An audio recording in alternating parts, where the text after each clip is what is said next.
Tonight on To The Point, California lawmakers grilling energy regulators on the cost of utility bills. Ratepayers are being treated like a endless bucket of money. This as PG&E reports more than $2 billion in profits. The proposal's on the table to cut your costs. Plus, a Northern California sheriff says he's cooperating with ICE. Why he says it's about community safety. As the Trump administration makes cuts to the workforce, new concerns about Medi-Cal programs. It leaves patients in a vulnerable position. Tonight, advocates explain what it could mean for assistance. And later, legacy in the Vine. Meet the family breaking barriers as the first Black-owned winery in Napa. Thank you so much for joining us on To The Point. I'm Alex Bell. Tonight, California regulators are working to find ways to address expensive utility bills. And it comes as PG&E says it made nearly $2.5 billion in profits just in 2024.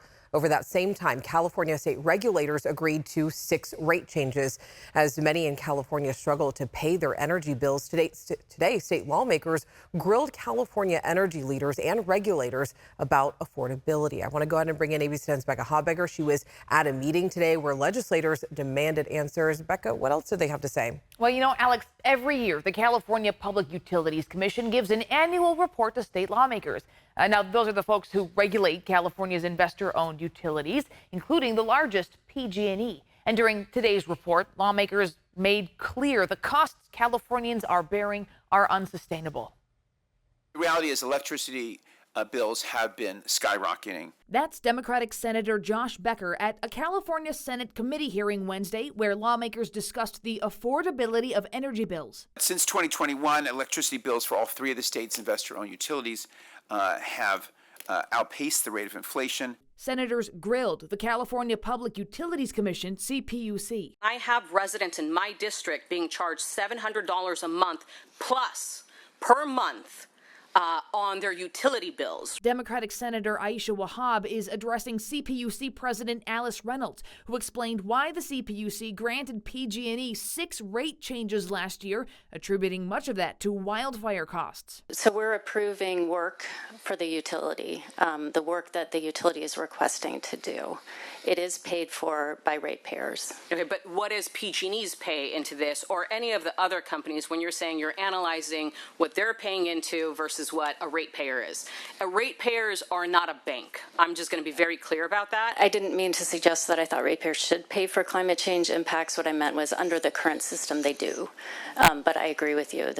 We need to look at how it's impacting ordinary people every day. A third of the customers in the IOU territories are on subsidized rates. Frustration over high energy costs is felt on both sides of the aisle. We spoke with Republican Senator Suzette Valadares. California is too expensive to live in, and we have too many families that are struggling, too many families that are leaving our state. It's unacceptable to me that in the state of California, we're pushing forward anything that doesn't make life easier and less expensive for our communities. PG&E's Executive Vice President of Corporate Affairs and Chief Sustainability Officer Carla Peterman also spoke at this hearing. We made $2.47 billion in earnings last year.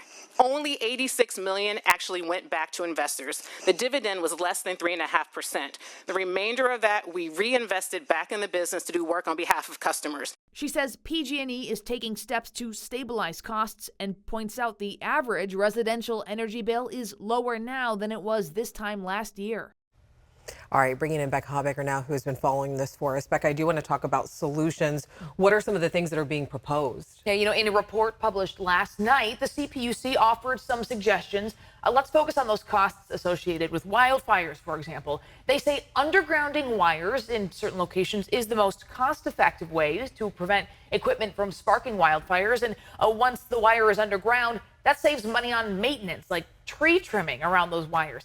However, the CPUC points out undergrounding wires is still very expensive. And as you heard the president say, right now, those are expenses borne by ratepayers. So the CPUC recommends the legislature and PG&E look for other sources of funding. The source of the funding is beyond the CPUC's purview. But I do want to mention that Senator Aisha Wahab, she's proposed a bill, for example, that would cap the amount of rate changes, rate increases PG&E could get from the CPUC to 1 per year.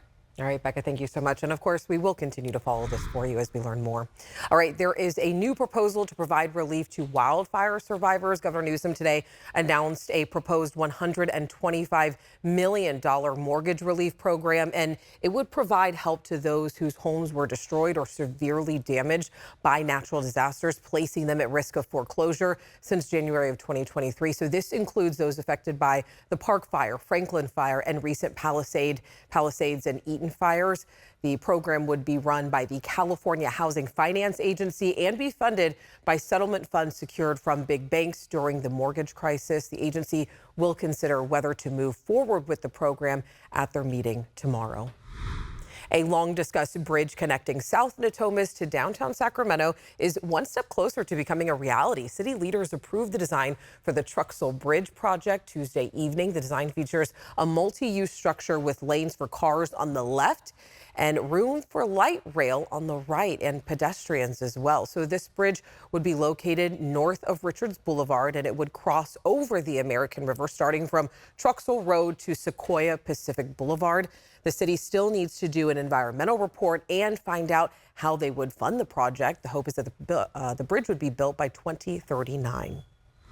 Tonight, the Amador County Sheriff says that he is cooperating with Immigration and Customs Enforcement moving forward. Sheriff Gary Redmond announced today that he'd use a public safety first approach in addressing illegal immigrants who pose a significant risk to the community. One of the tools he plans on using is notifying ICE when he finds it necessary. He says the policy specifically targets people like killers and rapists. This really falls squarely on my shoulders. If we come in contact with somebody through investigation that we determine has committed a serious offense or violent felony, I'm the one making the decision. I'll be the one contacting ICE. I don't want to put my deputies in jeopardy. An immigration attorney tells ABC 10 the sheriff's stance is concerning because of the California Values Act. It ensures no state or local resources are used to assist federal immigration enforcement, but there are exceptions, including people convicted of serious felonies. Still ahead onto the point, as the Trump administration looks to slash government spending, the latest federal agency that could see layoffs, plus what potential cuts could mean for assistance programs here in California. Tonight, the concerns about Medi-Cal. We did get some rain this morning, a little snow. We'll recap those numbers. Next up, we've got some wind forecast after the break. And later, we take you to Napa's first Black-owned winery, how they created a successful business while incorporating their family legacy.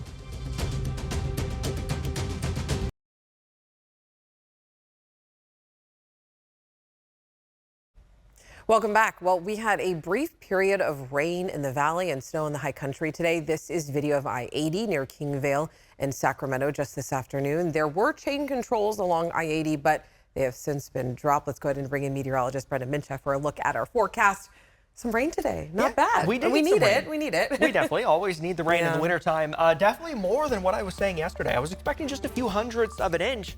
And that is what we saw in the San Joaquin Valley, just a few hundredths of an inch. But actually, most of the Sacramento metro area ended up between a tenth and 2/10 of an inch of rain. Downtown Sacramento and Sacramento Executive both ended up with 1900ths, Roseville 1600ths, Marysville 1400ths. But again, as you work your way further south, Stockton just a hundredth of an inch, Vacaville just a trace amount, so less than a hundredth of an inch of rain. Modesto didn't see anything at all. So yeah, not a bad rainmaker. Certainly by February standards, not a big one. And certainly when you compare it to the big storms we had over the last couple of weeks, this is barely a drop in the bucket. But again, we will always take a couple tenths of an inch of rain whenever we can. Here's a loop of radar. Over the last 12 hours, you saw that rain move through this morning, and then we had a little bit of some cloud cover and maybe some very light showers coming through once again this afternoon. But it is winding down now across Northern California, and we are going to be entering a drier stretch basically for the rest of February. 56 right now in Sacramento, 58 Stockton, 60 in Modesto, 40s in the foothills.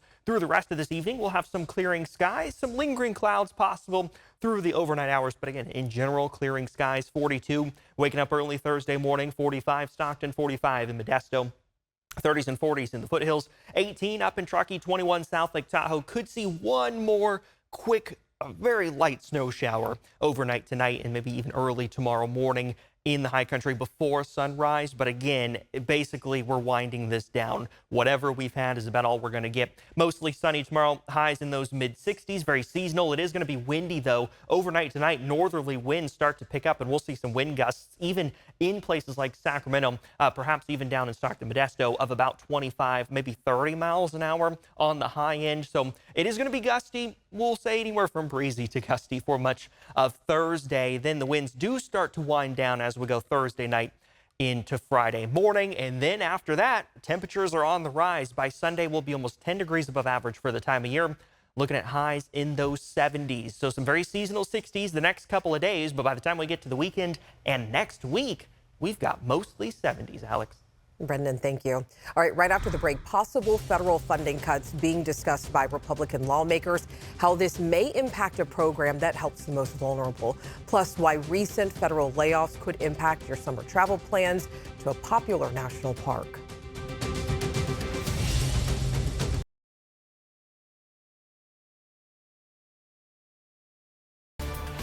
Welcome back. Let's get into the Trump administration's first 100 days. Tonight, the Pentagon is preparing for cuts to its workforce as the Trump administration works to slash government spending. Sources tell ABC News the Pentagon submitted a list of newly hired employees, as well as requests to keep specific offices and workers from being cut. And it comes as some employees fired under the mass layoffs are now being rehired. This includes food safety and inspection officers at the Department of Agriculture who are working on the nation's response to the bird flu, and hundreds of workers fired from the National Nuclear Security Administration. Sources say officials were unaware the agency is responsible for managing the nation's nuclear stockpile. Trump yesterday defending the widespread firing of government employees. In some cases, they'll fire people and then they'll put some people back, not all of them, because a lot of people were let go. Don't forget, I got elected on the basis of making our government stronger and smaller. Democrats today are slamming the cuts. Senate Minority Leader Chuck Schumer claims federal agencies are being cut to help pay for tax cuts for the wealthy. Federal layoffs are also impacting national parks. Yosemite National Park announced it is delaying the sale of summer campsite reservations for its popular campsites. This comes as 1,000 newly hired Park Service employees were laid off. Delays will affect reservations made between June 15th through July 14th. As the Trump administration continues to cut the federal workforce, there are also concerns about cuts coming to federal funding. Republican lawmakers have been eyeing cutting down programs like Medicaid, and we spoke with healthcare advocates and officials to see what possible cuts could mean for people who rely on the state for their dental assistance. Republican lawmakers are proposing cutting billions in funding from Medicaid, a program that serves some of the most vulnerable populations. About 80 million U.S. adults and children are enrolled in the program. The $880 billion Medicaid program is financed mostly by federal taxpayers.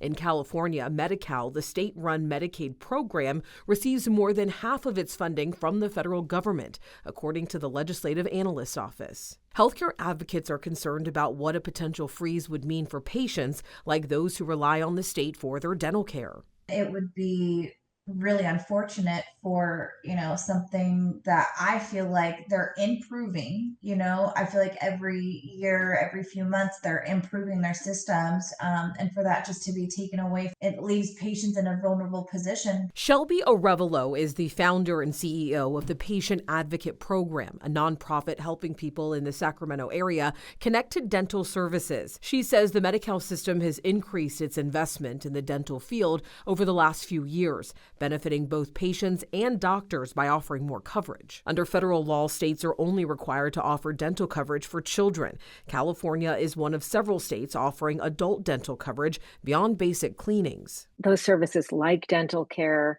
can be first to go in financial squeeze. Deb Gordon, the director of the Alliance of Health Advocates, says any disruptions or even potential disruptions can lead to people pausing their routine preventative care. It's up to the state legislature to keep the Medi-Cal system running smoothly, especially if federal funding gets cut. Senator Caroline Menjivar, the chair of the Senate Health Committee, is a big part of that effort. We cannot lead with fear in the health space, because that's going to hurt Californians. So what I'm looking at is just to hold the line, protect the progress that we've made so far, and continue to invest into healthy Californians.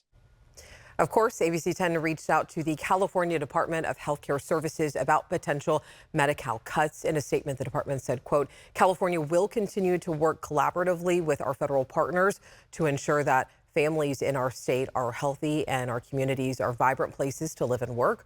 While we don't typically speculate on the potential impacts of a new federal administration, we remain committed to protecting Californians' access to critical services and programs that they need.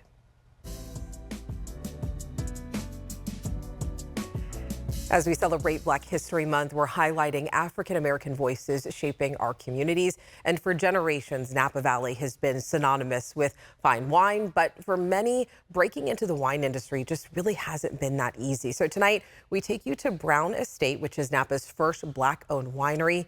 Here's John Bartel with their story.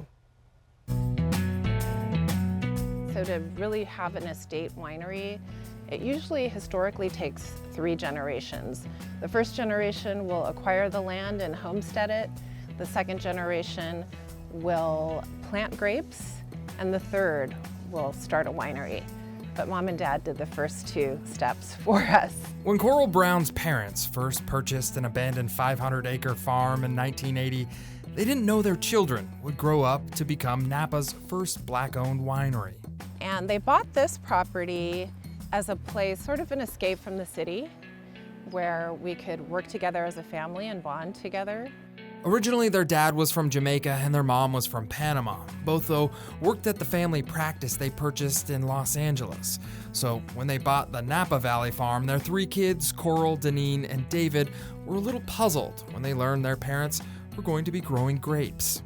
Mom and Dad, in fact, they weren't wine drinkers at all. They were in the medical field. Homesteading the farm was tough for the Brown family. They first had to fix up the dilapidated farmhouse and barn, and then learn how to plant a crop of Zinfandel vines. David Brown says his parents got a lot of help from the community in Napa Valley. When we first moved here, there was just one telephone line, so, it's like a party line with the neighbors, so you got to know everybody, and everybody, if you needed something or your tractor broke down or whatever, everybody was helping. We were all kind of in the same boat. David says his parents made friends with winemakers throughout the Napa Valley. And as the farm grew, he started to learn the ins and outs of winemaking. Growing up, I didn't know that this was an option. In the beginning, the Brown family focused solely on growing and distributing grapes. But in 1995 and 96, all 3 of the Brown children made the decision to start their own winery. It was not really what they wanted us to do. They wanted us to become doctors. And when we said, you know what, we want to take it to the bottle, they said, well, I guess we need to keep up with the times. With David taking over the winemaking process, the rest of the family turned the dilapidated farmhouse and barn into a winery and a place of business, which included constructing a wine cave to store all the product. Yeah, it took about 9 months of blasting to get this entire cave. Brown Estate became their flagship label, followed by their second label, House of Brown, each wine telling the family story and the Napa Valley community that welcomed them. My dad would always say, it's such a fraternal place. Everybody helps everyone else. And it's part of the Napa Valley culture. The Browns do recognize that people of color face barriers starting farms and owning wineries, but they're living proof that with family and the right community to back you up, anything's possible. And there are plenty other Black farmers now, small wineries here and there, and it's very inspiring to us to see that maybe we opened the door. For Black History Month in Napa Valley, I'm John Bartel. And you can always watch all of our Black History Month stories on the ABC 10 Plus TV streaming app. You can find them under the Race and Culture playlist, under the News tab, or by scanning that QR code that's on your screen right now. Next, on To the Point, when and where a new light rail station is coming to Sacramento.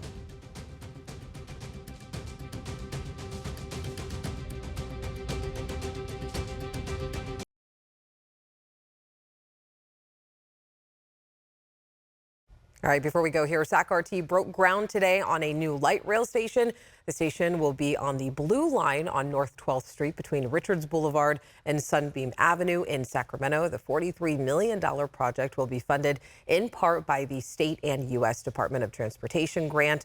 The new station is part of a bigger initiative to develop the River District, and the station is expected to open in September 2026. Not too far off there.